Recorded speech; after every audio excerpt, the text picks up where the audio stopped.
Hi and good evening, everyone. My name is Ling Yuten. The topic I'll be introducing everyone to is experimental methods in HCI. HCI is the abbreviation for human computer interaction, but here we use the term of computer quite loosely. In this context, computer can mean a double quotation real computer with a screen and mouse and keyboard, and so on. But also, it can mean anything ranging from your cell phone that you might be swiping on right now to washing machines. Anything that does some degree of computing can be viewed as a computer. So naturally, I have chosen this topic because I am in the Innovative Products and Mixed Reality Design Lab, which involves quite a lot of interaction with VR glasses. So this topic not only intrigues me, but also it is quite beneficial for my future studies. Next up, I'd like to talk about the structure of this article. This article is organized into four main sections. First off is the introduction. It defines HCI experiments and highlights their importance in understanding human-computer interaction. Next up, the article talks about experimental design. This section covers how to plan effective studies, from research questions to selecting variables. And there is data analysis. It mainly focuses on interpreting results through statistical methods to draw meaningful conclusions. At last is the conclusion. It summarizes key takeaways, emphasizing the need for rigorous and ethical research to advance HCI. In the following slides, I'll be picking some of the issues that either I find intriguing or important from each of these sections to talk about. Since the topic of this article is experimental methods in HCI, before talking about experiment, it is absolutely necessary to talk about the foundation of experiment, which is science. Science revolves around theories and experiments. Theories can be expressed mathematically, like E equals mc squared, or linguistically, like aliens prefer to abduct livestock compared to humans. These equations or sentences describes how the world works and help predict outcomes. Experiments, on the other hand, are harder to define because they depend on the context, questions, and expertise of the researcher. In HCI, unlike psychology, where robust theories predict behavior across contexts, we lack broad theories that can consistently explain how people interact with systems. Fortunately, experiments in HCI have value on their own even without theoretical backing. This perspective is known as new experimentalism. It recognizes that experiments can advance knowledge independently. A famous example is Faraday's discovery of the electromotor's principles, which predated Maxwell's electromagnetic theory by decades. HCI experiments often aim to understand specific interaction within complex systems.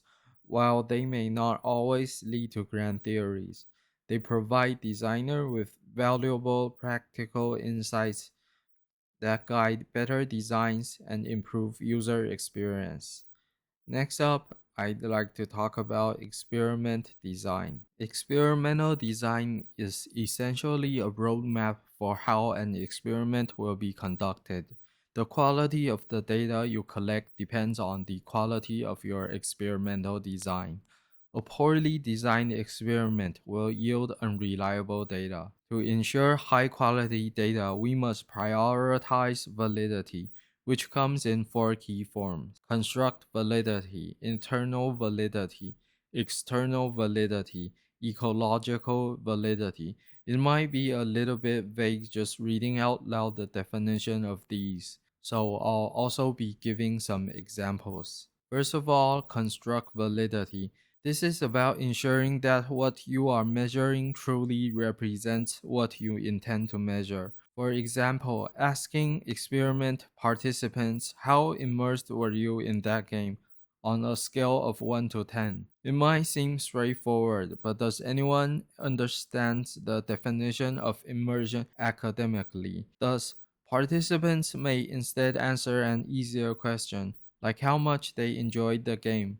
Without construct validity, our data could be misleading. Next is internal validity.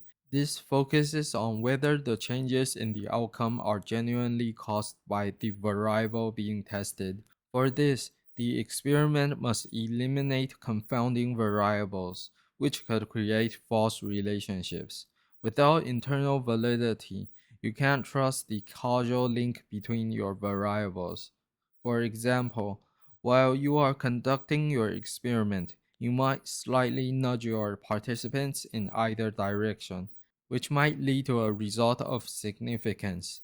But now the experiment is no longer with internal validity.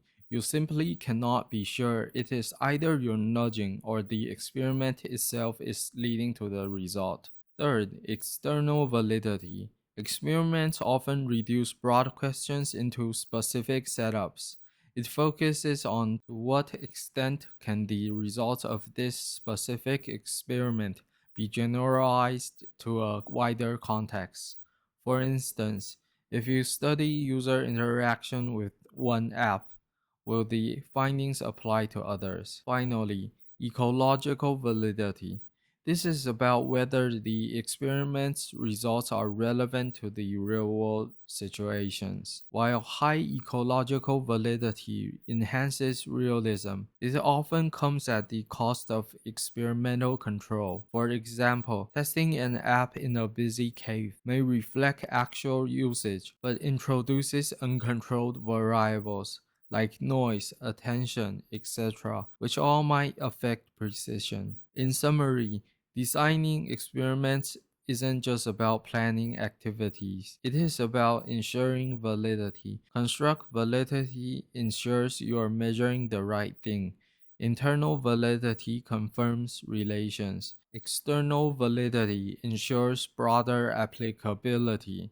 And ecological validity bridges the gap between experiments and the real world. Together, these principles elevate experimental quality and reliability. Next up is data analysis. In experiments, a strong statistical result can only support the experimental aims. It's not absolute proof. If researchers test many aspects of their data, some results may appear significant simply by chance. This is why the aim of the experiment matters. Prediction makes unlikely events meaningful. When an outcome matches a prediction, especially on the first try, it carries weight beyond coincidence. This is where NHST, null hypothesis significance testing, comes in. The experiment starts with an alternative hypothesis, a causal prediction the researcher is investigating. Instead of trying to prove the hypothesis directly, a null hypothesis is proposed.